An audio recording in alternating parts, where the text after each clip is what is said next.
అన్ని రకాల వస్త్రాలపై up to 66% of. Bharadwaj గారు నిన్న మంచు మనోజ్ స్టేజ్ మీద మాట్లాడుతూ నేను నెప్పకుడ్డైనా డైకాల్సింది అన్నట్టు మాట్లాడాను ఇండస్ట్రీలో.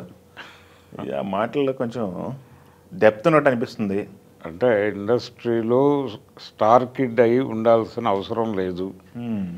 అంటే టాలెంట్ ఉంటే స్టార్ కిడ్ అయినా ఎవరైనా సరే టాలెంట్ ప్రూవ్ చేసుకుని వెళ్ళాల్సిందే తప్ప అంటే మొదటి 2 సినిమాలకి మాత్రమే ఉపయోగపడుతుంది ఆ ఇమేజ్ అనేది. అంతవరకే ఒక సెట్ ఆఫ్ ఆడియన్స్ ఉంటారు దానికి. అంటే స్టార్ కిడ్ అవటం వలన వచ్చేటువంటి అడ్వాంటేజ్ ఏంటంటే వారసత్వంగా వచ్చేటువంటి అభిమానులు 1-2 సినిమాలకి క్యారీ ఫార్వర్డ్ అవుతారు. అవును, అంతవరకే. ఇక్కడ సరుకుంటే కొనసాగుతారు, లేకపోతే ఆగిపోతారు. ఇలా ఆగిపోయినటువంటి వారసులు మనకు అనేక మంది కనిపిస్తారు చరిత్రలో. ఆగిపోయినటువంటి వారసుల్లో ప్రధానంగా చాలా సందర్భాల్లో చర్చకు వచ్చినటువంటి నటుడు కృష్ణ గారి పెద్దబ్బాయి. ఓకే, రమేష్ బాబు గారు. అవును, రమేష్ బాబు ఆయన మంచి సినిమాలు చేశాడు, హిట్ సినిమాలు కూడా ఉన్నాయి. బజార్ రౌడీ అనేటువంటి కోదండరామిరెడ్డి గారి డైరెక్షన్లో వచ్చిన సినిమా మంచి విజయమే సాధించింది. అయినప్పటికీ ఆయన తెర ప్రయాణం గందరగోళంగానే నడిచింది. అందుకని స్టార్ కిడ్ అనేది ఒక 2-3 సినిమాల వరకు ప్రేక్షకులు క్యారీ ఫార్వర్డ్ అవటానికి ఉపయోగపడుతుంది, పరిచయానికి ఉపయోగపడుతుంది. ఒక గ్రాండియర్లో ఎంట్రీ ఇస్తారు, కానీ నడవాలంటే అలాగే ఆ టైంలో ఉన్నటువంటి హీరోలతో పోటీ పడాల్సినటువంటి ఒక ప్రోగ్రాం కూడా ఉంటుంది. ఈ పోటీ అనేది ఖచ్చితంగా వీళ్ళు యుద్ధం చేసి గెలవాల్సిందే. ఆ యుద్ధాన్ని వీళ్ళ తరఫున ఇంకెవరో చేసి గెలవటం అనేది ఉండదు. అందుకని ఏదైనా సరే ఎంట్రీ లెవెల్ వరకు ఉపయోగపడుతుంది, కానీ నిలబడటం అనేది ఎవరి కష్టం వాళ్ళదే, ఎవరి యుద్ధం వాళ్ళదే. ఇది ప్రపంచంలో అందరికీ తెలిసిన విషయమే. చాలా సందర్భాల్లో ఒక్క సినిమా పరిశ్రమలో ఏంటి అన్ని చోట్ల ఇది ఉంది, నెపోటిజం అనేది ఉంది, వారసుల తాకిడి అనే గొడవ ప్రతి చోట ఉంది. అందుకని ఇప్పుడు మనోజ్ నోట్లో నుంచి రావడం అనేది కొంచెం కీలకం. అంటే తను స్టార్ కిడ్ స్వయంగా, అంటే తన ఇబ్బంది ఎదుర్కొంటున్నాడు ఇండస్ట్రీలో అనేది ప్రధానంగా డిస్కస్ అవుతున్న పాయింట్. ఇప్పుడు భైరవంతో ఆయన రీఎంట్రీ ఇచ్చాడు. ఆ సినిమా మిక్స్డ్ టాక్ భారీగా, అంటే అంచనాల స్థాయిని అయితే అందుకోలేకపోయింది. యావరేజ్గాను బిలో యావరేజ్గాను ఒక మార్క్ని అయితే సాధించింది ఆ సినిమా. కానీ మంచు మనోజ్ని పాజిటివ్గానే చూశారు ప్రజలు.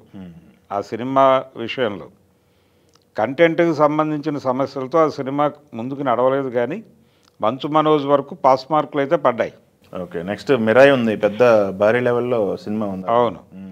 రెండోది మంచు మనోజ్ ఇప్పుడు ప్లాన్ చేసుకుంటున్నటువంటి కెరియర్ చూస్తే సాధ్యమైనంత వరకు సోలో హీరోగా తన భుజం మీద బరువు వేసుకునేటువంటి ప్రయత్నాలు చేయటం లేదు అతను.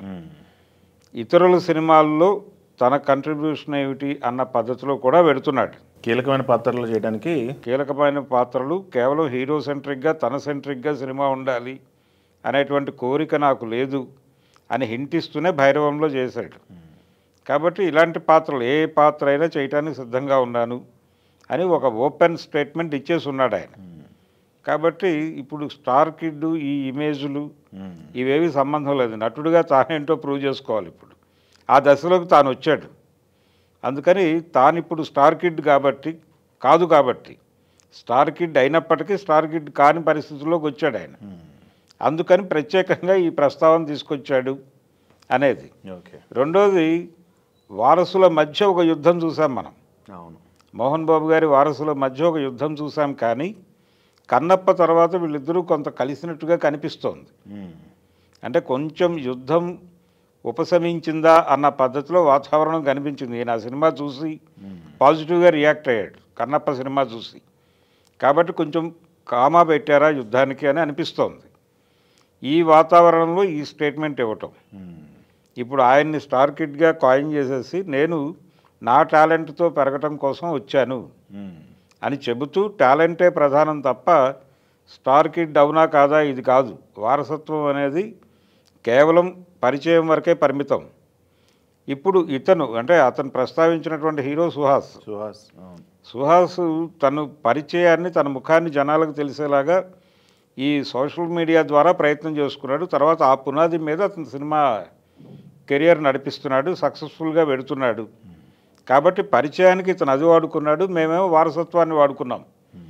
కాబట్టి మాకు వీళ్ళకి పెద్ద తేడా ఏం లేదు, అందరూ ఒకటే, యుద్ధం ఒకటే చేయాలి ఎవరైనా సరే, రంగంలోకి దిగిన తర్వాత యుద్ధం చేయక తప్పదు అనేటువంటి ఒక ఇండికేషన్ ఇస్తూ ఆ ఉపన్యాసాన్ని నడిపాడు ఆయన. ఈ నడపటంలో అనేక ప్రశ్నలు, అనేక సందేహాలు తడుముతూ, ఇది అంటే విన్న వాళ్ళకి ఎవరికి ఎక్కడ ఓపెన్ అయితే అక్కడ చర్చించుకోండి అన్న పద్ధతిలో రకరకాల విండోస్ ఓపెన్ చేశాడు. కానీ ప్రధానంగా మంచు ఫ్యామిలీ నుంచి ఇండిపెండెంట్గా ఎదగడానికి నేను ప్రయత్నం చేస్తున్నాను, వారసత్వపు పాదులో ఉండి ఎదగడానికి విష్ణు ట్రై చేస్తున్నాడు లాంటి ఇండికేషన్ కూడా నర్మగర్భంగా ఈ ఉపన్యాసంలో ఉండే అవకాశం ఉంది. కాబట్టి దాని మీద కూడా చర్చలు మొదలైనాయి అభిమానుల మధ్య. కానీ కన్నప్ప ప్రమోషన్లో మాత్రం, అంటే కన్నప్ప సినిమా చూసిన తర్వాత వీళ్ళు మాట్లాడిన పద్ధతులు, అలాగే భైరవం సినిమా మీద వాళ్ళు పాజిటివ్గానే మాట్లాడారు. అందుకని కొంచెం కామా పెట్టినట్టుగా కనిపిస్తోంది యుద్ధానికి. ఆ కామా పెట్టారనే భావిద్దాం మనం కూడా.